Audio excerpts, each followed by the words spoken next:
hanggang 26. Okay? So, praise God. So, let's pray. Panginoon, makapangyarihan sa lahat, banal, pinupuri ka namin at pinasasalamatan sa oras na to, Ama.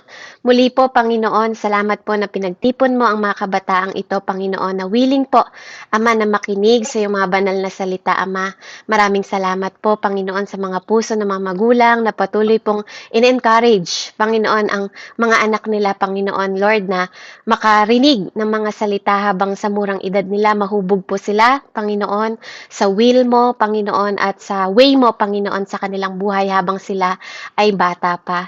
Patawarin mo rin ang bawat isa sa amin, Panginoon, ano man ang aming nagawang kasalanan sa iyo, Panginoon, at bigyan mo kami ng kaunawaan, Panginoon, na maipahayag po ang salitang ito sa pinakamababaw upang higit nilang maintindihan, Panginoon, at maisabuhay sa kanilang murang edad. Ama, tulungan mo ako na mailapag ang mensaheng ito, Panginoon, at matuto po ang bawat isa, Panginoon, sa kanilang maririnig, Ama, at kapulutan po nila ng aral, Panginoon, at hakbangan po nila, hindi lang sila mga tagapakinig, kundi gagawin po nila, Panginoon, para sa iyo at hindi para sa akin, para po sa mga tao, Ama, na nakapalibot sa kanila, nagmamahal sa kanila, higit lahat para sa iyo, Ama. Maraming salamat po, O Diyos, hinihingi ko po ang wisdom, knowledge, and understanding na nagmumula sa iyo. Patuloy na ikaw ang maparangalan at patuloy mong parangalan ng iyong anak sa pamamagitan ng aking buhay, O Diyos. Pinupuri kita at pinasasalamatan, O Diyos, sa pangalan ni Jesus na aming Panginoon, sa ngalan ng Ama, Anak at Espiritu Santo. Amen and amen. So, ayan, praise God. So, nakahanda na po ba yung verse natin? Philippians 1:12 hanggang 26.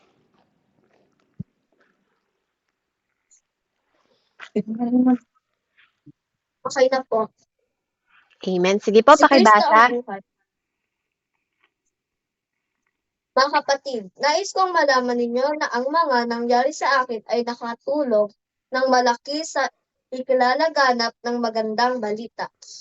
Nilalaman ng mabantay sa palasyo at ng iba pang naririto na ako'y nabilanggo dahil sa pagsunod ko kay Kristo. At ang karamihan sa mga kapatid ay lalong tumibay sa kanilang pananalig sa Panginoon dahil sa aking pagpipilanggo. Hindi lamang yun, lalo pang lumakas ang kanilang loob na ipinangaral ang salita ng Diyos. Totoo nga na may ilang nangangaral tungkol kay Kristo dahil sa ipinagkaingit at pagkahilig sa pakikipagtalo, ngunit mayroon din naman nangangaral ng may tapat na hangarin. Si Kristo'y ipinapangaral nila dahil sa tunay na pagmamahal sapagkat alam nilang ako'y hinirang upang ipagtanggol ang magandang balita. Ngunit ang iba ay nangangaral ng di tapat sa kalooban, kundi dahil sa udyok ng masamang hangarin, sapagkat hangad nilang dagdagan pa ang paghihirap ko sa aking pagkakabilanggo. Ngunit walang anuman sa akin ang lahat ng iyong kinagagalak ko na si Kristo ay naipangaral, maging tapat man o hindi ang hangarin ng mga nangangaral. Ang isa ko pang ikinagagalak ay ang pag-aasang ako'y makakalaya sa pamamagitan ng inyong mga panalangin at sa tulong ng Espiritu ni Hesukristo. Ang aking pinakananais at inaasahan ay ang hindi ako mapahiya sa anumang bagay kundi sa lahat ng panahon. At lalo na ngayon ay buong tapang kong maparangalan si Kristo sa buhay man o sa kamatayan. Sapagkat para sa akin, ang buhay ay para kay Kristo at ang kamatayan ay pakinabang. Kung ako'y mananatiling buhay, ito'y kapakinabang sapagkat marami pa akong magagawang mabubuting bagay. Hindi ko ngayon malalaman kung alin ang aking pipiliin. May pagtatalo sa loob ko. Nais ko ang umanaw sa mundong ito upang makapiling ni Kristo, sapagkat ito ang lalong mabuti, ngunit alang-alang sa inyo, mas kailangan pang manatili ako sa buhay na ito. Dahil dito, natitiyak kong ako'y mabubuhay pa at makakasama ninyong lahat upang matulungan kayong magpatuloy ng may kagalakan sa inyong pananalig sa Panginoon. Kung magkakagayon, lalo ninyong akong maipagmamalaki at lalo ninyong pupurihin si Kristo Jesus dahil sa aking pagbabalik sa inyo. Amen po. Amen. Praise Lord. Praise the Lord. Sige po, basahin ko sa English. Now, I want you to know, brother and sister, that what was happened to me has actually served to advance the gospel. Na po yung salita ng Diyos. Amen. As a result of become clear throughout the whole palace guard and everyone else, and I am in chain for Christ. Alam niyo po yung chain? No, yung mga chain, alam niyo yung chain? Mga kabataan, ito yun, no, yung kadena. No, yung kadena. Ito yung sample natin ngayong araw na to. No? Ito yung chain na pinag-uusapan natin. Kasi dito sa istorya na to, dito si Tatay Paul daw ay naka-chain siya in advance sa gospel ng Lord. No po? So sabi niya dito, and because of my chain, no, yung kadena daw niya na nakagapos sa kanya, most of the brother and sister have become confident in the Lord, and they're all the more proclaim the gospel without fear. So nagpayag daw sila ng mga salita na wala ng takot. So it is true that some preach Christ out of the envy, rivalry, but others out of good wills. The latter do out of love, knowing that I am put here in defense of the gospel. The former preach Christ out of selfish ambition and not sincerely suppose that they can stir up and trouble for me while I am in chain. But what does it matter? Sabi niya, ano daw bang mahalaga? The important things, ano sabi niya, is in everywhere.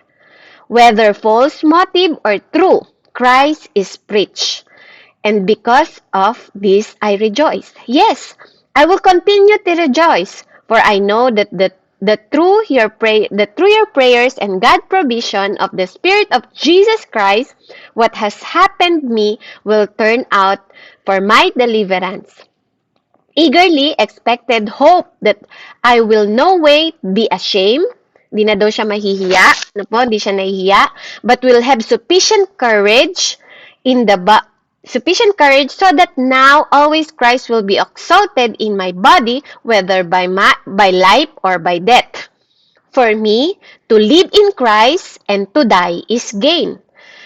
If I am to go to living in the body, this will mean fruitful labor for me. Yet what shall I choose? Hindi niya daw alam, ano bang pipiliin ko? Sabi niya, I don't know. Sabi niya, I am torn between the two. I desire to depart and be with Christ, which is better by far.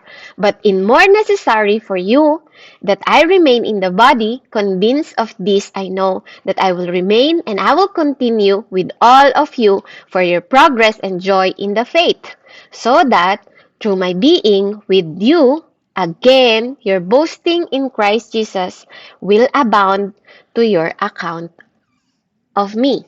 So dito po, dito, pinapaliwanag dito ni Tatay Pablo, sino dito yung pasisimplihan lang natin yung mensahe kasi alam ko na medyo hindi nyo maiintindihan kung tayo po ay dadako sa malalim. So, sa pinakamababaw lang tayo dahil mga kabataan kayo. No? So, dito sinasabi niya, kapakinabangan daw po ang paglilingkod sa Diyos at ang pag-share ng gospel o yung magandang balita. No, katulad ng ginagawa nyo ngayon, si Ate Shin, nag-aaya siya ng mga kaibigan niya para makinig, 'di ba? Para makinig po ng salita ng Diyos, no? Kaya ngayong oras na 'to, hihingin ko muna yung attention ninyo para makinig po, Sino dito sa inyo yung dati, no? Yung ang pamagat po pala ng ating ngayon, piliin mo kung saan ka magpapagapos. No? Piliin mo kung saan ka magpapagapos. Ano ba ibig sabihin ng piliin mo kung saan ka magpapagapos or choosing your chain? Or piliin mo daw kung anong kadena ang gusto mong gumapos sa'yo. No? Anong kadena? Anong kadena ang gusto mong gumapos sa'yo? No? Yun yung pag-aaralan natin today. So, nung bata pa ako, matigas din ang ulo ko katulad nyo. no? Matigas din ang ulo ko noon, yung mga hindi nakikinig sa magulang, 'di ba? Ganon din ako noon. Alam niyo kung ano yung kinaayawan ko dati, 'di ba? Alam ko may mga kinakaayawan kayo sa mga magulang nyo, no, ngayon na nakikita nyo or sinasabi ng magulang nyo, no, ngayong oras na to. Dati, when I was 15 years old, no, nagagalit ako kasi hindi ako makapagdesisyon ng para sa sarili ko. Sino dito yung nagagalit kasi hindi ka makapagdesisyon ng gusto mo kasi ayaw ng magulang mo? 'Di ba? 'Di ba? Sino dito yung ganon? 'Di ba? Kasi wala pa kayo sa tamang edad, 'di ba?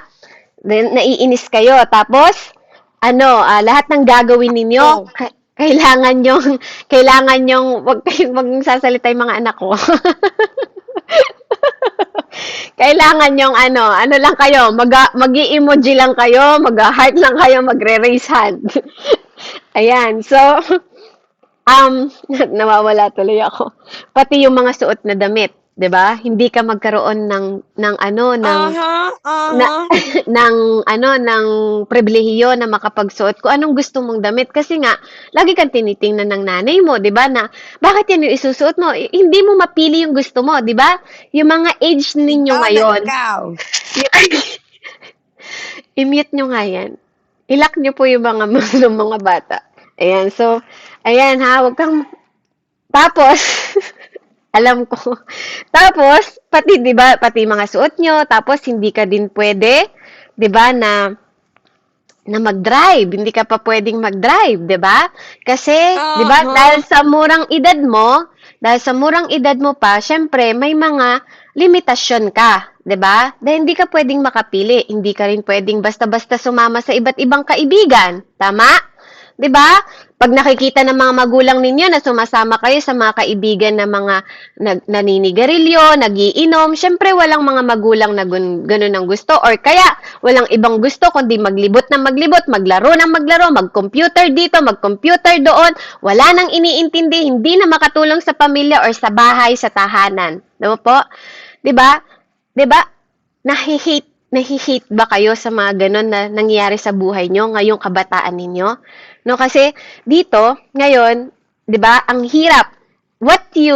Kung ano yung pinakamahirap na hinihate natin or nagagalit tayo kasi wala tayo sa control, tama? Hindi natin nakokontrol yung gusto natin. Gusto mo lumabas ng bahay, sasabihin sa'yo ni nanay, 'di ba? Ano oras ka uuwi? 'Di ba? Siya din na mamimili ko anong oras ka uuwi. Bakit hindi na lang ako pwedeng lumabas, Nay? Mama, Papa, ba't di na lang ako pwedeng lumabas? Pati sa kakainin na pagkain, 'di ba? Pwede bang karne ang ulam? Eh walang pera. Sardinas na lang, 'di ba? Walang pera eh. Yun lang ang kaya, 'di ba? Pwede gusto kong bumili ng mamahalin, pero wala sa budget, 'di ba? Hindi pwede, 'di ba? 'Di ba? We hate, no? We hate yung bakit ganito yung buhay natin bilang mga kabataan na nasa kontrolado tayo, nasa control tayo. We hate not to having the control. Nagagalit tayo kasi wala sa atin yung control. Pag umuulan sa labas, gusto nyong maglaro sa ulan, ayaw ni nanay, 'di ba? Pinipigil ka, Shin, hindi pwede kasi bakit? Magkakasakit. Lagi na lang kinokontrol. Ano ba naman tong buhay na to? Nagagalit na ako, 'di ba? Bilang kabataan, nagdadabog ka pa, ikakalabog mo pa 'yung pintuan, 'di ba? Babasa, kulang na lang mabasag 'yung hugasin, 'di ba? Kasi gusto mong maglaro, wala ka ring kontrol. Sasabihin ni nanay, maghugas ka ng plato, 'di ba? Magwalis ka muna, 'di ba? Bago ka umalis, bago ka maglaro, 'di ba? You hate, 'di ba? Nakakainis 'yung mga ganong bagay. 'Di ba? Nakakainis kasi gusto mong manood ng TV pero sasabihin ni nanay, hindi pwede. Tapusin mo muna 'yung assignment mo. Gawin mo muna 'yung assignment mo. Yeah, 'di ba? Ganon. Kailangan mong may matapos, kailangan mong may accomplish. Ganon sila nanay, si tatay. Wala ka sa control, 'di ba? Nanggigigil ka na kung pwede lang sabunutan ko 'yung nanay ko. Hilain ko 'yung buhok niya. Bakit hindi ikaw gumawa nito, 'di ba? Parang ganon. 'Di ba? Kasi nga, we're out of control. Nung mga kabataan natin, wala tayo sa control. Lahat ng bagay na ginagawa natin, limitado. 'Di ba? Kapag 15 years old ka pa, ang bata-bata mo pa, nagbo-boyfriend ka na. O, 'di ba? Wama, may katawagan ka hanggang hating gabi, nagagalit si nanay, no? Minsan, kinakapture niya pa yung iyong cellphone. Kasi kailangan ka madisiplina sa oras, 'di ba? Kailangan mo kasing makatulog ng tama. 'Di ba? Para yun sa kalusugan mo. So, 'di ba? We hate, no? We are insane, 'di ba? We are insane. Kaya Ibig sabihin, kapag tayo nakakadena, 'di ba? Nakakadena tayo, hindi tayo malaya. So dito sa kwento na 'to, sinasabi ni Tatay, no, ina-apply ko lang sa inyo bilang mga kabataan na may mga bagay na hindi nyo kontrolado, 'di ba? May mga bagay na nakagapos kayo, no? Nakagapos kayo. Sa bawat maliliit na bagay na desisyon nyo, nakagapos kayo. No, hindi kayo malaya ngayon na gawin lahat ng gusto nyo, 'di ba nga? Kaya kasi nga wala tayo sa control. So kaya ang nang nangyayari sa inyo, 'di ba? Ang nangyayari sa inyo, naiinis kayo, 'di ba? Nagkakaroon kayo ng rebellion sa magulang ninyo. Nagagalit kayo sa magulang ninyo kasi hindi nyo magawa yung gusto nyong gawin. Hindi nyo mabili yung mga gusto ninyo, 'di ba? Naiinis kayo sa kanila, naiirita kayo sa mga magulang ninyo, hindi ba? O, yung mga walang magulang, kung sino yung mga nag-aalaga sa inyo, naiirita kayo kay lola, naiirita kayo kay lolo, naiirita kayo sa mga tao na nasa paligid sa inyo kasi lagi nilang pinipigilan lahat ng bagay na gusto nyong gawin. 'Di ba? At nakakainis 'yon. Para sa inyo, nakakainis 'yon bilang mga kabataan. Ganon din ako noon. Alam nyo ba, pag nilalak yung pintuan namin, dahil ayaw ko palabasin, tumatakas ako. Umaakit ako sa bubong ng bahay namin, 'di ba?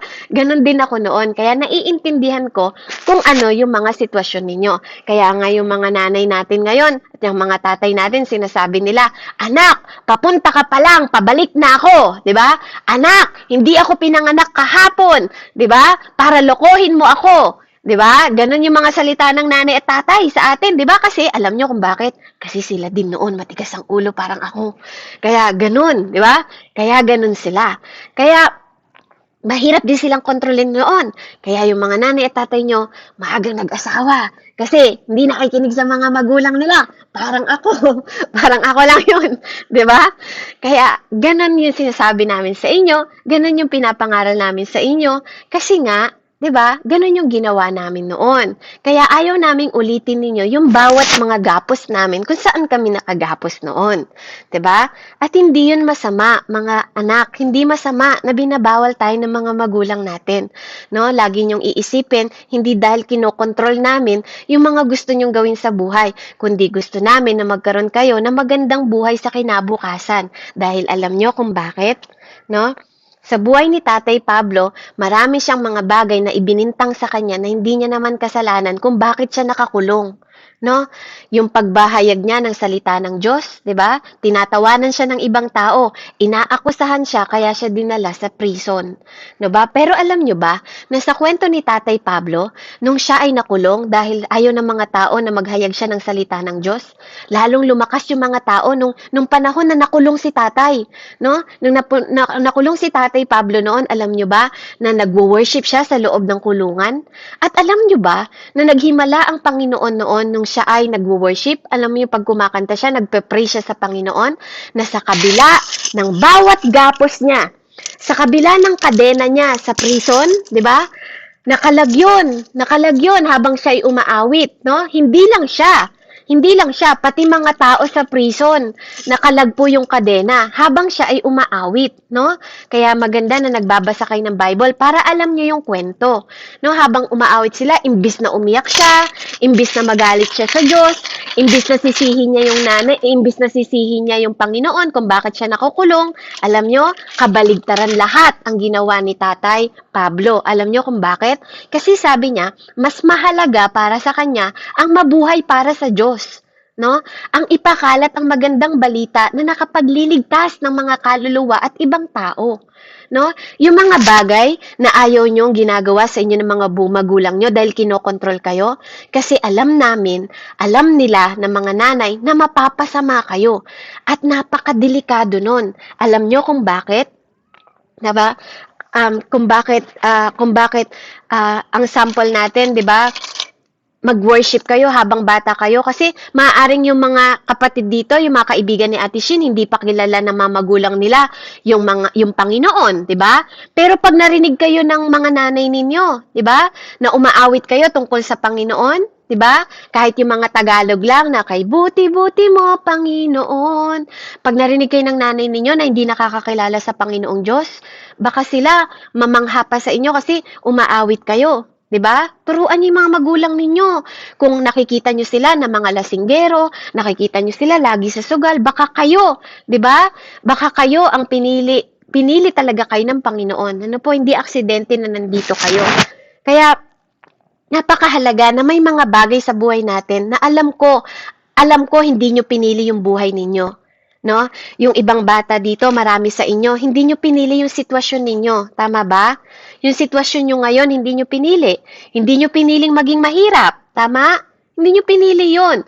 Hindi nyo pinili na mabuhay kayo na broken family. 'Di ba? Hindi nyo yun pinili. Tama? Mga lasenggong tatay o lasenggong nanay o magsusugal na nanay, magsusugal na tatay. Hindi natin pinili yon. 'Di ba?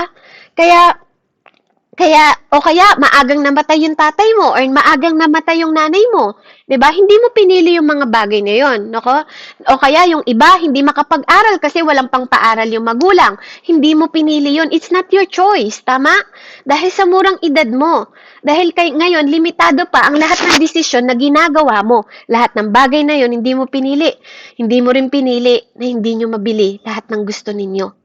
Kasi limitado lang ang pera ni nanay. 'Di ba? Limitado lang yung pera at kinikita ni nanay, hindi sapat sa pambili ng mga gusto ninyo. Pero alam ko at nauunawaan ko na hindi nyo pinili lahat yan. Yung ibang tao, hindi mo pinili na wala kang tatay. Hindi mo pinili na wala kang nanay. 'Di ba? Or maaga kayong nawala ng nanay at tatay at lumaki ka sa ibang tao. Alam ko na hindi nyo pinili lahat yan. Pero ganun pa man, sa bawat chain, sa bawat kadena na nakakadena sa inyo, sa mga bagay na hindi natin pinipili, di ba? Yung katulad nito, no, example ko lang, yung bawat piraso ng bagay na hindi mo pinili, di ba? Naggumapos sa buhay mo ngayon. Amen? Hindi mo pinili na lasinggero tatay. Hindi mo rin pinili, 'di ba, na wala kang nanay. Hindi mo pinili, 'di ba? Bawat pinipili mo may katumbas siya na bakal. May katumbas siya na chain na pwedeng gumapos sa buhay mo. Pero it's about your choice, 'di ba? Bilang bata, niyo po, ikaw ang pipili na kahit nakakadena ka sa kahirapan, 'di ba? Kahit mahirap tayo, 'di ba? Mahirap ang buhay ni nanay, hindi siya makabili ng lahat ng gusto ninyo, 'di ba? Pero ang mahalaga, masaya ka. 'Di ba sabi ni Tatay Pablo, mag-rejoice ka pa rin. Ang mahalaga, kilala mo yung Panginoon, alam mo na hindi ka habang buhay nandyan sa buhay na yan. 'Di ba? Hindi ka naa-abandon, 'di ba? Si Tatay Pablo, pinili niya na mag-praise sa Lord, 'di ba? Magpuri pa rin sa Panginoon sa kabila na nasa loob siya ng kulungan. Ikaw, yung mga bagay na hindi mo pinili sa buhay mo, hindi mo pinili maging mahirap. Pero ang sabi ng Lord, paano ka magpupuri kahit sa kabila ng kahirapan? Amen? Mapalad tayo kasi nakilala natin ng Panginoon, 'di ba? Na kahit hindi ganun kayaman ang ating mga magulang, mayaman tayo kasi tayo na pagkakaroon ng pagkakataon na magpuri sa Panginoon. 'Di ba? Hindi mo pwedeng sabihin yung mga mayayaman, alam niyo ba? Yung iba marami silang pera pero hindi sila masaya. Kasi hindi nila kilala ang Diyos. Yes, marami silang pera, pero hindi sila kasing lusog ninyo. Yung iba nakikipaglaban sa cancer, hindi rin nila pinili yun. Kung ikaw ay may sakit, hindi rin yun. Diba? Hindi mo rin pinili na magkasakit. Pero dumadating talaga sa mga pagkakataon na may mga bagay na hindi natin pinili, pero nagaganap sa buhay natin. Diba? Katulad mo ngayon, hindi mo pinili natawagin ka ng Diyos, pero nandito ka. Amen? Hindi ikaw ang pumili sa sarili mo. Ang Diyos ang pumili sa'yo. No? Si Ate Shin, tinawag ng Panginoon yan. Yung nanay niya kasi tinawag ng Diyos. Kaya si nanay, tatawagin din niya yung mga anak niya para tawagin yung mga anak. Diba? Para maging disciple yung mga anak. At para magkaroon ng ministry sa pamamagitan ng mga anak. No? Hindi nyo pinili ang Diyos ang pumili sa inyo. Kaya kahit anong gawin nyo, pag kayo ay may calling, pag kayo ay tinawag ng Diyos, hindi kayo makakawala. So ito yung napakahalaga sa bawat pagpili natin kung anong kadena ang gusto nating nakagapos sa atin. No? Yung ibang mga bata, they walk away from God. Hindi nila pinapakinggan yung salita ng Diyos. Lumalayo sila sa Diyos. Pag alam nilang tungkol sa Panginoon ang pag-uusapan, ayaw nilang makinig. 'Di ba? Kasi boring, 'di ba? Nakakainip, nakaka-boring, 'di ba? Pero alam nyo ba na every little chain na pinipili nyo ngayon, 'di ba? Yung mga maliliit na desisyon nyo ngayon, kayong mga bata, napakahalaga. Napaka-importante ng mga pinipili nyo kasi alam nyo kung bakit? Kung anong pinili mo ngayon, ikaw yun bukas. 'Di ba? Ikaw yun, magiging ikaw yun bukas. Tingnan mo. Pag lagi mong pinipiling magsinungaling kay nanay, nagsinungaling ka ngayong araw na to, isang chain. Nagsinungaling ka bukas ulit, isang chain. 'Di ba? Nagiging habit mo na siya. Konti lang naman nakasalanan eh. Nagsinungaling ka ulit kinabukasan. 'Di ba? Hanggang naging habit mo na siya. 'Di ba? Yung pagsisinungaling mo o kaya nanood ka ng mga bastos na panoorin, yung mga lalaki diyan, ng mga teenager, 'di ba? Okay lang naman kasi minsan lang naman nanood ka. Tapos isang araw ulit nasanay ka na, nanonood ka na. Tapos araw-araw ka nang nanonood, 'di ba? Ang dami ng chain na naiipon. Maliliit na desisyon ninyo na naiipon siya, no? Naiipon, 'di ba? Hanggang naging habit mo na. 'Di ba? Hanggang naging cycle na ng buhay mo. 'Di ba? Hindi ko susundin si nanay ngayon. Naipon na. Bukas ulit dahil nasanay ka na, hindi mo na siya sinusunod, di ka na nakikinig sa kanya, naipon na ulit yung chain. 'Di ba? Naiipon siya, no? Hindi ka gumawa ng assignment, 'di ba? Hindi ka nakinig sa teacher mo, isang chain na naman, naging matigas ang ulo mo. Nagsinungaling ka kay nanay mo, na zero ka, nakakuha ka ng zero kasi hindi ka nag-review. Kagabi kasi naglaro ka, okay lang naman 'yan, 'di ba? Maliliit na desisyon, 'di ba po, na dumadami at nagiging kasing haba ng kadena na 'to, nagagapos na sa inyo pagdating ng araw. 'Di ba? Kasi bawat desisyon nyo ngayon ay kayo 'yon magiging bukas, 'di ba? Pag lagi kang nagsisinungaling sa nanay mo, bukas, alam mo, naging habit mo na, naging ano mo na siya, naging nasanay ka na, na ginagawa mo lagi 'yon, lalaki kang sinungaling. Ikaw yung magiging sinungaling na bata pagdating ng araw. Pagdating ng bukas, ang tawag na sa'yo, sinungaling. 'Di ba? Kapag naging habit mo, ay mangungupit ka, 5 piso lang naman, kukupitin ko kay nanay. Kinabukasan, 10 na. Susunod, 20 na. Susunod, 100 na. 'Di ba? Sa paninda nila. Kinabukasan, ano nang magiging ikaw? Magnanakaw ka na. Tama? Bawat desisyon na pinipili ninyo, yun yung magiging kayo. Amen? Kaya, maliliit na desisyon, oo, maliliit na desisyon lang ngayon yan kasi mga bata pa kayo. Pero mahalaga yun. Pag pinili mong manamit lagi na maikli, 'di ba? Tapos nakikita ka ng mga ibang lalaki, 'di ba, yung gano'n? 'Di ba? O, 'di ba nakakaisip sila ng hindi maganda, 'di ba? Kaya kung ayaw mong mababastos ka, magsusuot ka ng mga disenteng damit para hindi tayo nababastos, 'di ba? So, ang ibig ko sabihin, sa bawat panahon na may mga bagay na hindi ka pinili at may mga bagay din na pinipili ka para sa kinabukasan mo. Saan mo gustong magpakadena bilang mga bata? Na po kailangan mahalaga kung anong pinipili mo, no? Maliliit lang na pagpili yung sang mong gustong school, 'di ba? Anong language yung gagamitin mo, Pilipino ba o English, 'di ba? Maliliit lang na bagay na pagpili mo, no? O kaya sinong gusto mong makakaibigan na makasama, 'di ba? Mga pinipili mo pero malaki ang advantages nun sa buhay mo. 'Di ba? Kaya sabi nga ni Lord, no, si Lord pinili niya tayo to forgive us, 'di ba?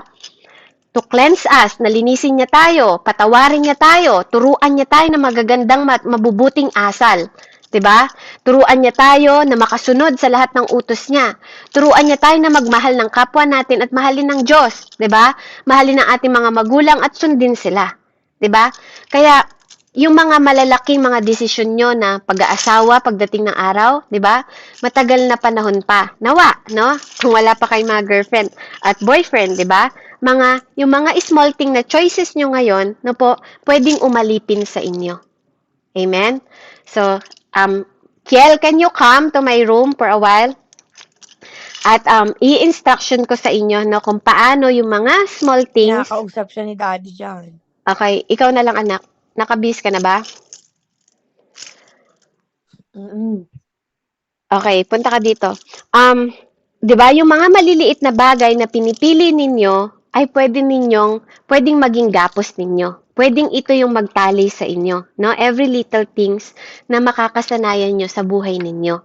Kaya piliin nyo yung magagandang bagay. 'Di ba, last week pinag-aralan natin, tinuro ni Tita Nika, yung mga basura ng buhay natin. 'Di ba? Huwag nating piliin yung mga basura ng buhay natin. Ano po? Kasi sa bawat pagpili mo, ng bawat decision mo, gumagapos siya sa'yo. Ayan, kunyari, ito yung anak ko, no?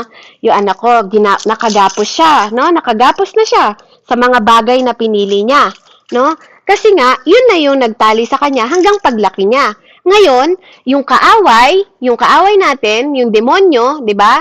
Magtuturo kay Shelo, kay Angel na, Angel, kailangan, 'di ba? Kailangan 'wag mong gawin magsinungaling dahil nasanay na siya, no? Naging habit na niya 'yon, no?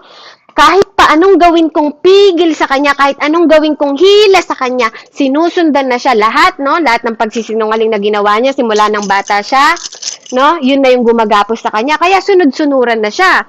Kung saan ko siya dalin, susunod siya. Dahil nagnanakaw siya ng bata siya, magnanakaw na siya. Kaya kahit ko saan ko siya dalin, sumusunod siya. No? Ibig sabihin, nakagapos na siya sa kasalanan na ginagawa niya, wala na siyang kalayaan. No? Kasi natalo na ng mabuting choice, 'di ba? Yung masamang choice niya sa buhay niya. Dahil hindi niya pinakinggan yung mga magulang niya, nakakadena na siya. So kahit anong gawin na, hindi na siya makapawala, no? Hindi na siya makawala. Yun yung kahalagahan ng mga choices ninyo bawat araw.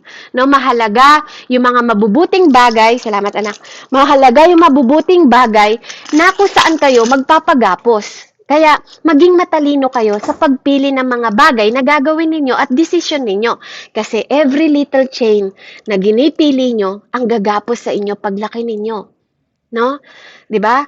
Kung nagpapagapos ka sa paninigarilyo, pagdating ng panahon, addict ka na. Nagiging nature mo na siya. No?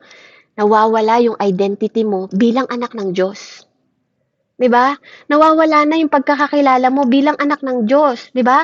Kaya sana sabi ni Pablo dito sa ating pinag-aaralan na ang mabuhay para sa Diyos, 'di ba, ay isang karangalan. Ang mabuhay para sa Diyos, 'di ba, ay isang kapakinabangan. Pakinabang po sa atin na tayo ay nabubuhay para sa Panginoon kasi kapag ang grace ng Diyos ang gumapos sa iyo, kahit pa mahirap ka, magiging masaya ka. Kahit pa hindi nabibili ni nanay lahat ng gusto mo, magkakaroon ka ng pangarap, 'di ba? Para maging maayos ang buhay mo. Kasi alam mo na may Diyos kang inaasahan. May tatay ka na nakakakita sa'yo, no? Na naggapos sa'yo, hindi na sa mga kasalanan, kundi nagpalaya sa'yo sa mga kasalanan. 'Di ba? Nagturo sa'yo ng mga mabubuting gawa, ang gumapos na sa'yo. Yung grace na ni Lord ang gumapos sa'yo. Alam nyo ba, pag ang grace ni Lord ang gumapos sa inyo, kahit anong gawin nyo, nothing can snatch. Walang makakapagnakaw sa inyo sa kamay ng Diyos. Yun yung kaibahan kapag pinili nyo si Jesus Christ. Kasi kapag si Jesus Christ naman ang pinili ninyo, ganun din ang magiging kapalit. Kahit kumawala ka sa Diyos, hihilahin at hihilahin ka ng Diyos. Kasi ang kumokontrol na sa buhay mo, ang Panginoon, hindi ang mga kasalanan. Kaya, choose what change you want, 'di ba? Kapag ang Diyos ang kumontrol sa iyo, may magtatanggol sa iyo, 'di ba? May magbibigay ng mga kailangan mo, may provision ka, 'di ba? Bibigyan ni Lord ng pagpapalay nanay mo para maibigay lahat ng pagpapala sa iyo. 'Di ba? Pag masunurin kang bata, ire-reward ka ni Lord, 'di ba, ng magandang buhay. Pag masunurin ka sa nanay at tatay mo, mahahaba ang buhay mo. 'Di ba? Pero kapag ikaw, 'di ba? Sabi nga ang kapalit ng ng kasalanan ay kamatayan. No, kaya mapagsuri kayo sa pipiliin ninyo sa buhay ninyo. No, kasi napakahalaga ng pipiliin niyo ngayon sa buhay ninyo kasi yun yung magiging kayo bukas. Alam ko, katulad ng sinabi ko kanina, may mga bagay na hindi nyo pinili. Pero ngayon, na makakapag-desisyon na kayo, pumili kayo ng mga bagay na magiging kapuri-puri, magiging mabuti sa buhay ninyo, para sa kinabukasan ninyo. Hindi dahil lasinggero ang tatay mo, pwede ka na rin maging lasinggero. It is about your choice. Piliin mong wag maging lasinggero para maging maganda ang kinabukasan mo. 'Di ba? Kung babaero at lalakero ang nanay at tatay ninyo, piliin yung wag maging ganon para hindi masira ang buhay ninyo. Amen? Piliin yung maging mabuting tao para sa Panginoon. 'Di ba? Kaya nga si Tatay Pablo, mas pinipili niya na maging nang mamatay na lang. Kaya lang, dahil kailangan pa nating ipahayag ang salita ng Panginoon dahil marami pa tayong pwedeng iligtas. Kung kayo magiging mabuting kabataan ngayon, marami pang kabataan ang makakakilala sa Panginoon. Kaya pinili ka ng Panginoon ngayon, di ba? Para piliin mo din ang Diyos sa buhay mo at piliin mo lahat ng mabubuting bagay na pwedeng maging ugali ng mga kabataan ngayon na pwedeng hindi na sila malulong sa drugs kasi makakilala sila kay Jesus Christ, na pwedeng hindi sila malulong sa alak because they know Jesus Christ, pwedeng hindi na rin sila magsugal kasi they know Jesus Christ. 'Di ba? Kaya napakahalaga na you choose what your chain, no? Choose what will chain to you, no? Gusto mo ba ng chain ng evil o gusto mo ng chain ng masama or gusto mo ng chain ng grace by God? 'Di ba? Kaya ikaw po ang pipili nun, no? Kaya sabi nga ang mabuhay kay Kristo ay pakinabang. Kaya purihin po ang Panginoon. purihin, purihin po ang Panginoon ano po sa araw na to. I hope and I pray no na nailatag natin yung mensahe ng mababaw lang no bilang mga kabataan no na matuto kayong piliin yung mga mabubuting bagay ngayon kasi kung anong pinili nyo ngayon, it's your life tomorrow. Ano man ang desisyon nyong ginagawa ngayon, ay kayo yung magiging ganun sa kinabukasan ninyo. Kaya maging matalino kayo no, sa pagpili ng buhay ninyo. Ngayon pa lang, pinipili nyo na yung tamang kaibigan na sasamahan ninyo, 'di ba? Tamang mga tao na sasamahan ninyo kasi pwede kayong mapahamak pag sumama kayo sa masasamang bata or masasamang kaibigan. Kaya mahalaga na pinipili natin ang lahat ng bagay, 'di ba? Pag pumunta ka ng palengke, pinipili mo 'yung maganda. Ganon din sa buhay mo. Lagi kang magdesisyon ng mabuti at tama sa harapan ng Panginoon. Amen? Kaya purihin po ang Panginoon. Let's pray. Heavenly Father, we thank you. Maraming salamat po, Ama, sa mensahe ngayong gabi na to. Dahil tunay nga, O Diyos, na mawala man kami sa mundong ito, Lord God, magawa namin ang purpose namin sa pagpili na ikaw ang aming piliin para magawa namin yung mga bagay na mabubuti para sa amin. At lalo na po sa mga kabataan na to, Ama. Patuloy mo silang ingatan, gabayan at patnubayan sa kanilang mga desisyon habang sila po ay bata pa. Purihin ka, O Diyos, dakilain ka, at luwalhatiin ng iyong pangalan, Ama, sa pangalan ni Jesus na aming Diyos na buhay. Amen and amen. Glory to God po, and God bless po sa bawat isa. Amen. Praise the Lord. Thank you so much. Yan.